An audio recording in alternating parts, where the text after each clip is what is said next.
Please watch and subscribe. Sabong Pinas! Salamat po! Ay. Have mercy on me, a sinner.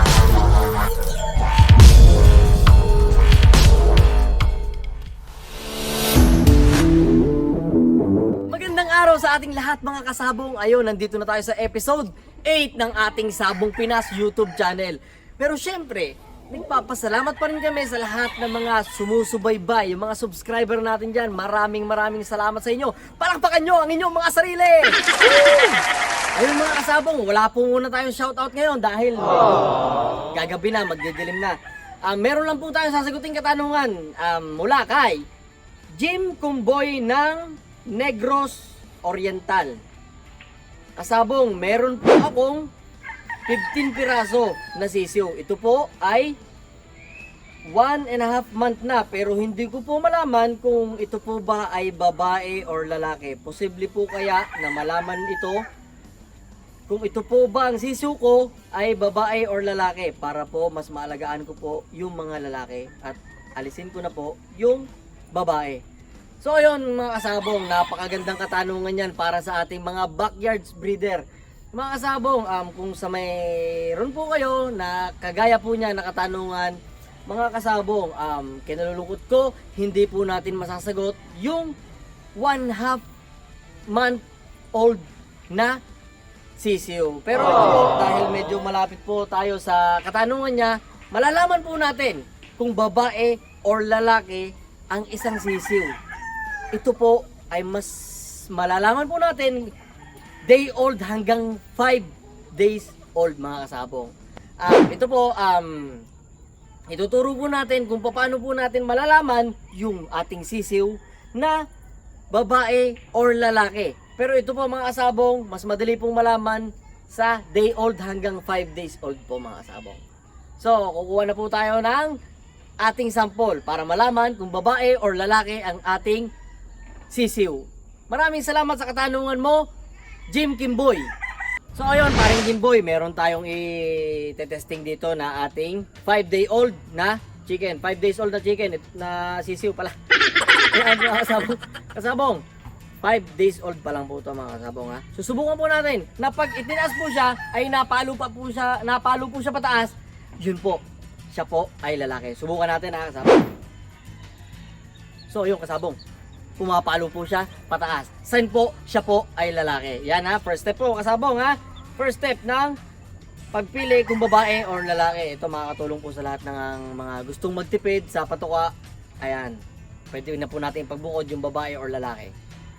At ang pangalawa kasabong, tingnan natin yung pakpak niya. Ha? Pakpak. Ayun kasabong.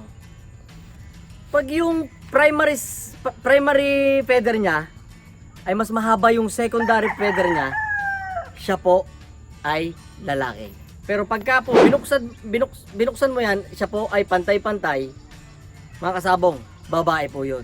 Ayun mga kasabong ha, ang secondary feather po, pag mas mahaba, siya po ay lalaki. Yun po ang sign mga kasabong ha. Ayun, inuulit ko, ito po ay mas magandang tingnan sa day old, up to 5 days old kasabong. At ang pangatlo, ihiga mo naman siya kasabong, pahiga. Ayun, pagka tumatayo po siya na nakahiga, lalaki po yung kasabong. Ayan po natayo po siya pagka nakahiga. So yun mga kasabong, ihiga mo lang po siya. Pag tumayo, pumilit po siyang magtumayo, siya po ay lalaki. So yun mga kasabong ha, para pong babae, pag nakahiga lang. Ayun po, inuulit ko, day old to 5 days, mas madali po nating makikita yung mga sign kung siya po ay babae or lalaki. So yun mga kasabong, inuulit ko, sa una, itaas po natin. Pag pumalo po siya pataas, siya po ay lalaki. Then sa feather naman po, primary at secondary, pag mas mahaba po ang secondary, siya po ay lalaki. Tapos pag nakahiga, ganun po, pag bumangon po siya ng magpipipilit, siya po ay lalaki. So vice versa mga kasabong, pag hindi po natin nakita yung mga sign na nakikita po natin sa lalaki, yung mga tinuro po natin dito, siya po ay babae. Yan. So yung kasabong, ibabalik ko muna to, medyo nilalamig na. Kasi sayang, lalaki pa naman. Mukhang slugger to eh. Ayun, kasabong Jim, Pasensya ka na kung hindi natin nasagot yung iyong 1.5 month old na sisiw, kung ito ba ay babae o lalaki. Kasi baka mamaya ang bloodlines mo ay white at black dahil medyo mahirap po sa stage ng first 1 to 3 months malaman kung babae or lalaki ang bloodlines natin kapag white at black. Kaya nga po, itong yung method na yun, kahit po anong klaseng bloodlines yan, basta doon po sa first day until 5 days 5 days old po, doon lang po yun nag-accurate. So mga kasabong, yung sa amin po kasi pagka pula at doon sa grays, kaya po namin mabilis nalalaman kasi madali po talaga dyan. Pero pagka white at black, medyo mahirap po tayo doon kasabong ha. So yun mga kasabong, kasi sa amin po kasi yung reds at yung mga grays po namin, kaya din po madaling malaman kahit 1 month and a half na po siya. So yun, mabilis po siya nagpapalit dito sa chest na bahagi po, dito sa chest niya. Pagka po siya nag-dark na agad, mas nag-dark po yung sa chest na balahibo niya, ayun po mga kasabong, doon po natin nakikita kung babae o lalaki. Ito po, pag nag-dark po yung dibdib po niya na balahibo, yun po lalaki po yan. Pero pagka nag-light po yung dibdib po niya, babae po yun kasabong. Sa mga first to 3 months po yun ha, first month to 3 months, ganoon po. Pero doon po sa method na sinasabi ko kanina, ayun po, day old hanggang 5 years old kasabong. So ayun, paring Jim, pasensya ka na dahil hindi ko masasagot kung anong sign sa first 1.5 month dun sa tinatanong mo. Pero at least, di ba, nabigyan kita ng input kung sakali man na mag-breed ka ulit. Sakaling makapag-breed ka ulit ng mga sisiw, alamin mo na agad, day 1 hanggang day 5. Pero syempre, mag-hesitate ka pa maniwala sa akin dahil baka mamaya ang mapatay mo is lalaki.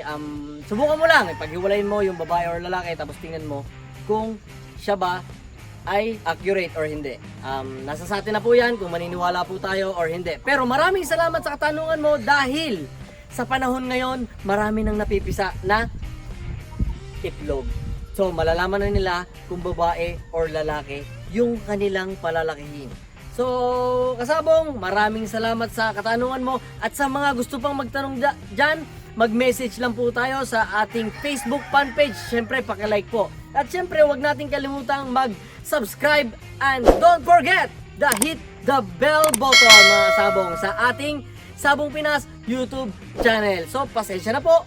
Wala po muna tayong shoutout ngayong content na to sa episode 9 po. Doon po ulit tayo mag-shoutout. Comment lang po ng mga gusto magpa-shoutout dyan. Gagawin po natin yan. Maraming salamat po sa inyo sa pagsuporta nyo sa ating Sabong Pinas!